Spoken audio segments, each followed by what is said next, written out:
হরে কৃষ্ণ। আজ থেকে শুরু হচ্ছে চন্দনযাত্রা 21 দিনের। এই অক্ষয় তৃতীয়া থেকেই শুরু হয় চন্দনযাত্রা। আমি এখানে আমার গোপালকে নিয়ে নিয়েছি, আর 2 ধরনের চন্দন নিয়ে নিয়েছি, অগ্র নিয়ে নিয়েছি, আর কেশর নিয়ে নিয়েছি, আর কর্পূর দিয়ে চন্দনটা ভালো করে বেটে নিয়েছি। এখন আমি আমার গোপালকে লেপন করাবো চন্দন দিয়ে। এই দেখো, আমি এখন সারা অঙ্গে, গোপালের সারা অঙ্গে আমি লেপন করিয়ে দিচ্ছি।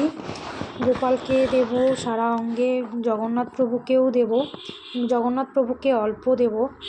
আর এই দেখো, আমি আমার গোপালকে করিয়ে দিচ্ছি। আর আমি সারাদিন রাখবো না এই লেপনটা, কারণ আমার গোপালের যেহেতু অঙ্গরাগ করা রয়েছে, তোমরা দেখতেই পাচ্ছ আমার এই অঙ্গরাগে প্রবলেম হতে পারে।